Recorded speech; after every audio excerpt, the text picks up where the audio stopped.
Okay po yan mga kalingap, yan pauwi na po ako. Yan medyo maulan pa rin po, maulan. Yan, grabe po yung putik, ayun oh, grabe yung putik doon. Yan, mapagpalang hapon po mga kalingap, maulan na hapon dito po ngayon sa sa Matacong. Yan, napakababa na naman po ng ulap. Yan, walang tigil po yung kakaulan. Nandito po tayo ngayon sa ating pabahay. Yan, sponsored by Team Amazona. Yan, ngayon po mag-update tayo. Day 10. Day 10 po tayo ngayon, day 10. So, samahan niyo po si Kuya Mel para mapakita ko sa inyo ang mga kulang pa at mga nagawa na. Yan, tara! Okay mga kalingap, mga ate, mga kuya, ayan po. Ayan, ganun pa rin. Ayan, lalong maputik. Ayan, talagang ganito po yung panahon dito. So, ayan po. Kita ko po sa inyo yung mga nagawa na po. So, ubos na po yung ating hollow blocks. Ayan, yan po, dadagdagan na po ng file ito. Ayan. Isang file na lang po yan. Siguro ang kulang na lang natin na hollow blocks mga 25 na lang or 20 na hollow blocks. So ayan po. Yan, ito po, dadampingan pa po ito, tatambakan pa ito dito. Kasi ang flooring po, ayun, yan ang flooring.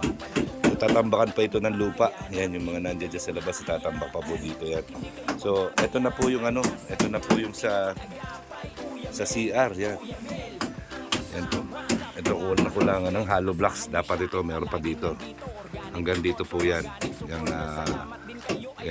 Ito hanggang dito yan. May isa pang file dito ng hollow blocks. Tapos yan, tatakpan lahat yan. Wala pong magiging siwang dyan. Yan, tatakpan po yan. Pinatutuyo lang po yung hollow blocks. At may flooring na rin po. Ayan, may flooring yung CR. Yan, at meron na rin pong bowl. Ayan po yung bowl. So, bukas po pwede nila magamit yan. For sure, pwede na magamit bukas. At kaya po tayo kinulang. Ayan, yung pantakip na lang po dito sa semento. Ang hirap po talaga mag-estimate. Yan, malalaman lang po talaga pagka yung ginamit na natin yung mga materyales. So, ayaw ko naman po sobra-sobra yung materyales. Kaya mas mabuti na rin po yung ganito. Sakto-sakto lang. Ayan. At ngayon po, ayan, ito. May flooring na tayo dito. Yan, ang ginagawa po ni Kuya Nelson ay yung mga bintana, yung bintana. So meron na pong bintana ito. Yan, ito po meron ng bintana ito. Yan. May bintana na po siya. Yan, yung mga sinaunang bintana, yan na po. So wala po yung mga bata ngayon. Nandun po sila sa basketball court at nag-group study, group study po sila. Yan na po. Yan, meron ng dingding. Yan. May dingding na po yan. Hindi na po natin i-double wall. Ganyan na lang po. Yan na. Si Kuya Nelson na bahala. Lalagyan niya dito ng lagayan ng mga gamit ng bata. Maski sa loob. Tsaka yung kanilang double deck. Nakahoy. Yan. So, ayan na po yung update natin. Kung makikita niyo.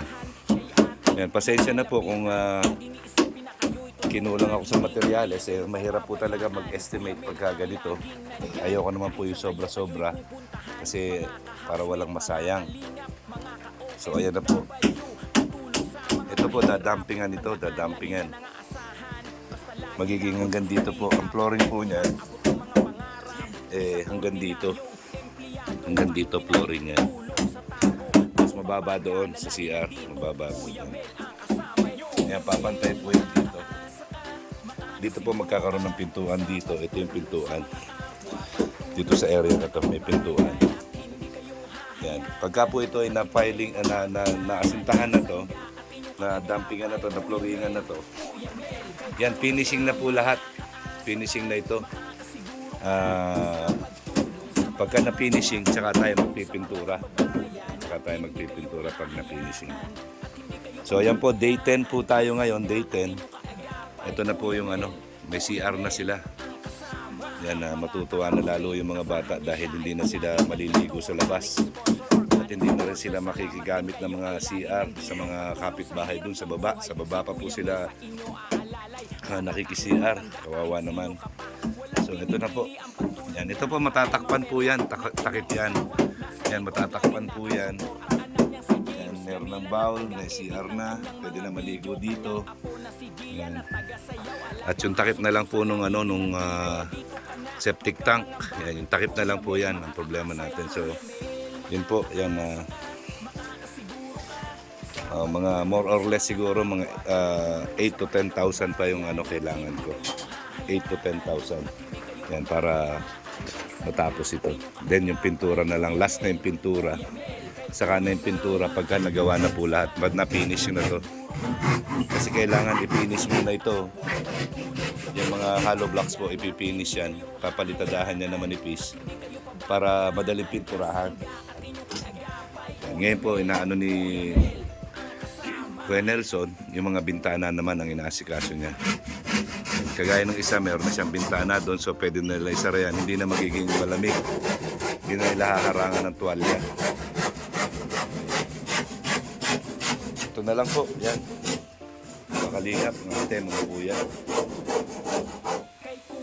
Yan na lang po ang gagawin natin.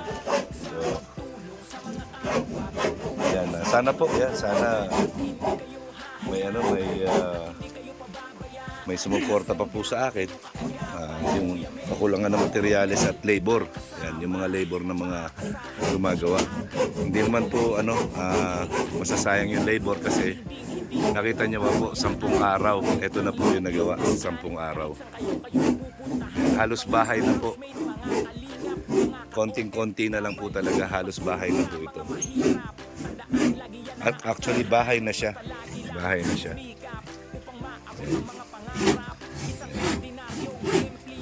Kanya po, maganda na po yung lang po,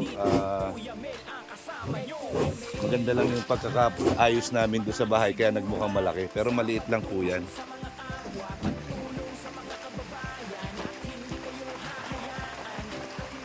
Yan po, pag na-finishing yan, maganda na pong tignan yan, tsaka natin pipinturahan.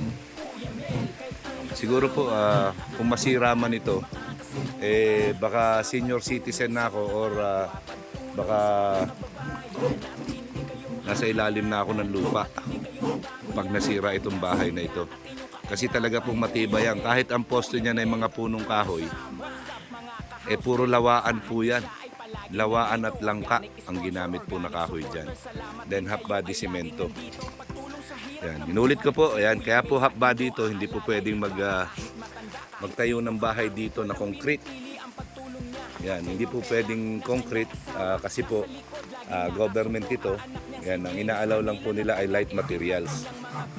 So kaya po ganito ang naging forma nitong bahay. Yan, kaya po naman na lumaki yung budget ko kasi nagdagdag po ako ng 6 feet para do sa CR at saka sa kwarto. Yan, kasi kawawa naman yung mga bata kung talagang magsi-CR sila sa labas pa po. Yan, siyempre, yun, nagukay ng Poso Negro. Yan, yun. No? Yung mga tambak na po na yun, ilalagay dito yan sa loob para noon tumaas ito, para manipis na lang yung semento. Kaya ang kailangan ko na lang semento ay 5 sako semento na lang po. Ayan. Yan po si Nanay Nora. Yan, ano yan dala-dala mo? Panggatong? Pangwalis-walis ko sa loob. Ang ano naman yung walis mo? Nakakawalis ba to? Oo, yung inano sa huyo. Sa huyo? Iwawalis niya daw po. Yan, tignan niyo si Nanay Nora. Naghahakot ng panggatong. Ayan. Walang tuyo dito panggato. Yan, malapit na matapos. Ilang na lang, ilang kenbot na lang. Kuya. Pag nasimentohan yan, ayos na yan. Kuya, mabuti nga yan para hindi na mahirapan. Malakas pang dadating na tag-ulan. Ayun nga, ngayon kahit umuulan, tignan nyo, yung ating gumagawa, dire-diretso. Mga masipag naman ang nagtatrabaho. Si Junior kumukuha ng kawayan sa bundok, Kuya. para paglagay natin dito, tsaka doon sa gagawin nating papag. Para maganda to, sasapinan nyo ng insulation foam para malambot. So, yan po mga kalingap, yan si Nanay Nora. Nakita nyo kahit umuulan, yan talaga pong panggatong yung nasa isip niya. Ayan po mga kalingap, no? Yan po yung unti-unti na pong nagkakaroon ng linaw. Yan yung pangarap ng mga bata. Yan, 14 years po. Ngayon lang sila nagkaroon ng ganitong bahay. So, ayan, kailangan pa natin ng isang solar pa. Yan, para yung isa dito sa sala, yung isa doon sa kwarto pag nag-aaral sila, isa pang solar. Yan po, sana po kung mayroong mga gustong sumuporta pa po sa akin, yan, open po ako, open po, welcome po kayo lahat. Yan, wala po tayong masamang tinapay pagdating sa pagtulong. Yan, tatanggapin po natin lahat ng mga itutulong ninyo. Ayan. Konti na lang po, yan. Pag na-finishing to, papatuyuin lang ng konti, tapos yun na, pintura na yan, pintura na. So, yan po, natutuwa lang ako yung mga bata ay talagang hindi mo matawaran ang kaligayahan na nararamdaman nila. Yan, tuwing makikita ko sila.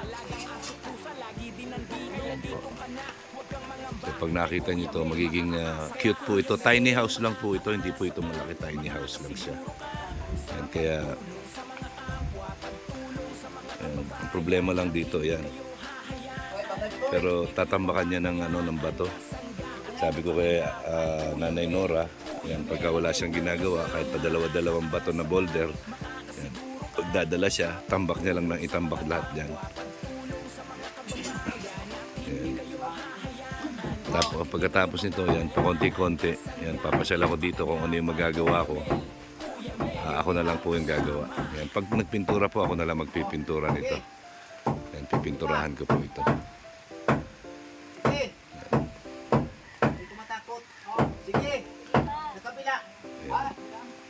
So, nakita niyo po, bahay na po. 10th day. Yan, 10th day po. Yan, nakabuo tayo ng bahay sa 10 araw. Yan, kung kompleto lang po, kung ano lang, kung kompleto lang yung materyales, baka malamang ko po malaki na lalo ang natapos ito. Kaya lang inuutay-utay po natin yung materyales para hindi sobra. Kasi saka mahirap din po maghakot. Yan, yung paghakot po, galing po doon. Doon pa po. Sa baba pa po galing.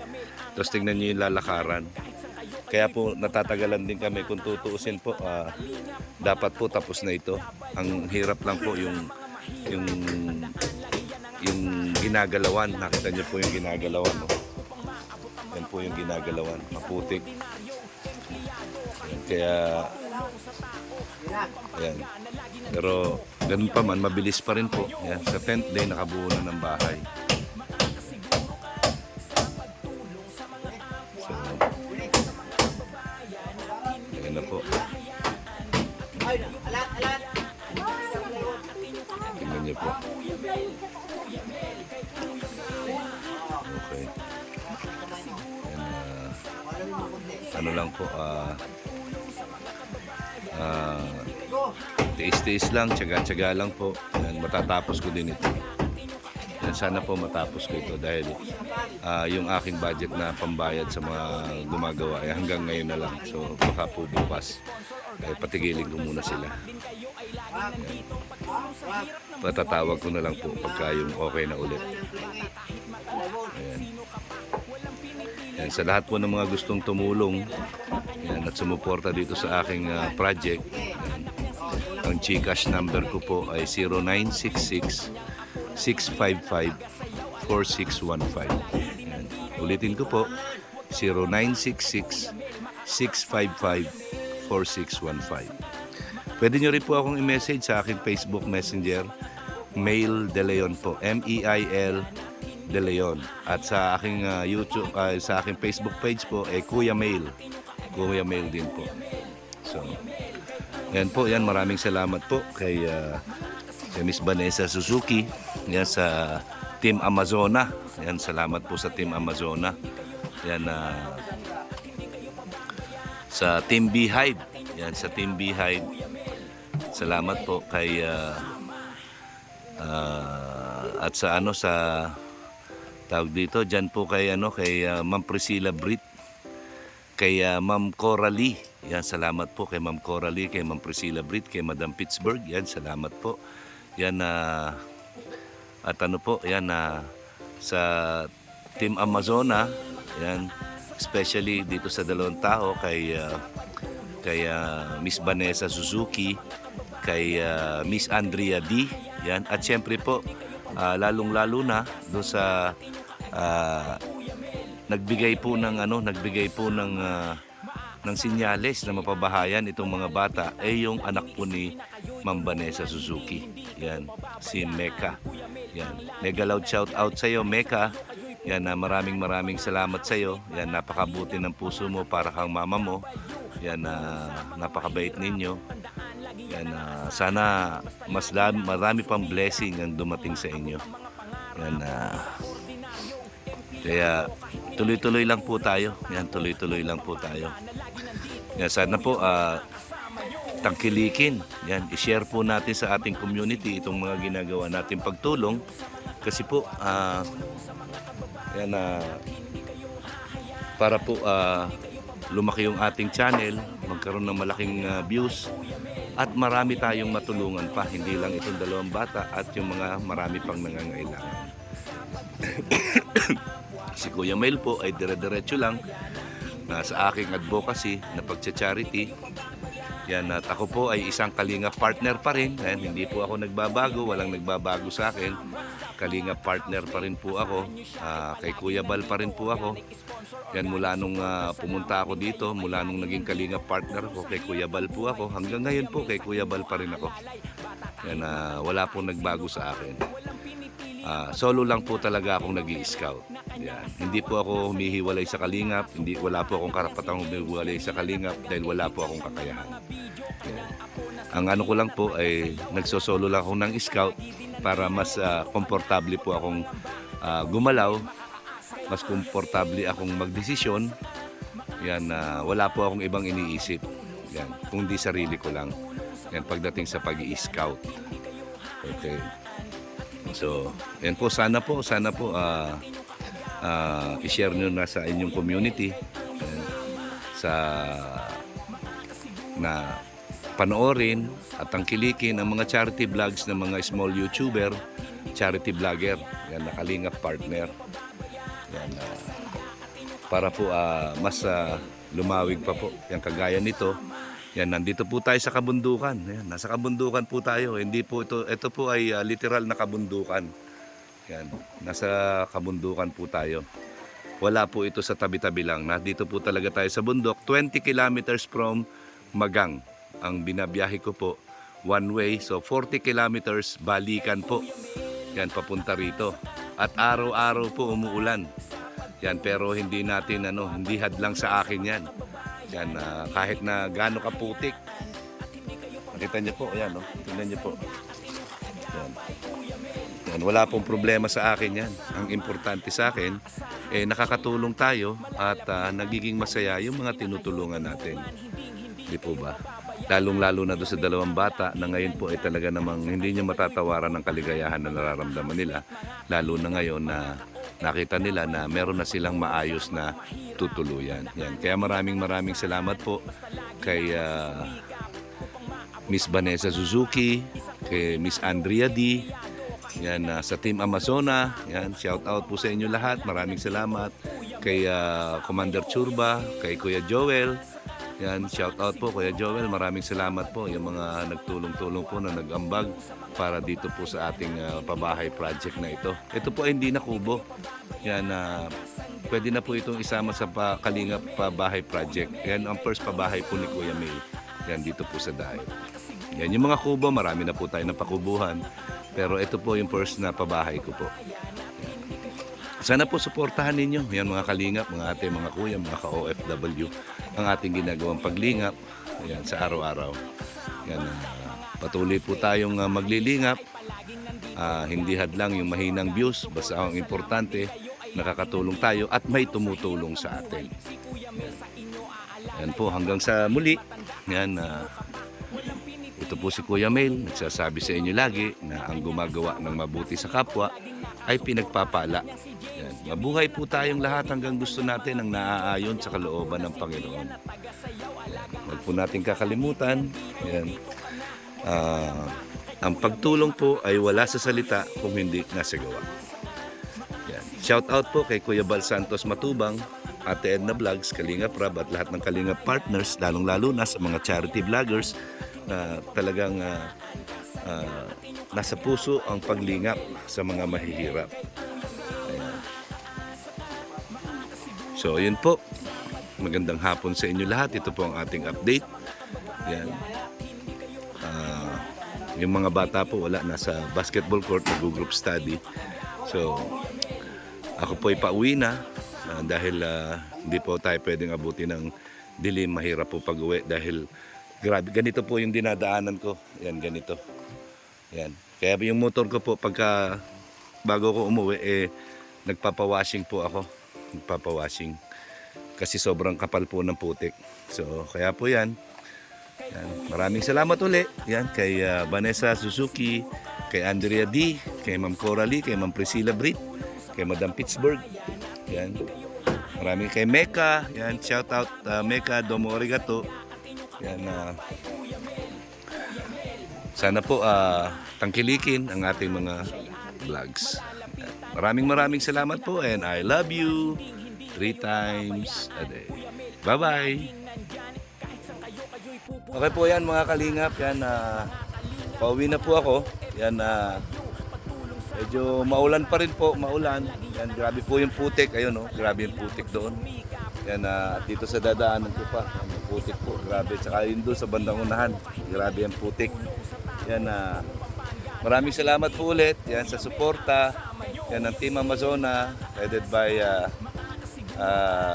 Vanessa Suzuki and sa anak niya po kay Mecca at syempre kay Andrea D, kay Ma'am Priscilla Brit, kay Ma'am Coralie. Yan, maraming salamat po sa lahat ng mga team na tumulong po at sa mga individual na tumulong. Yan, maraming salamat po sa inyong lahat. Yan, dahil po sa kakulangan ko sa budget, bukas po wala munang trabaho.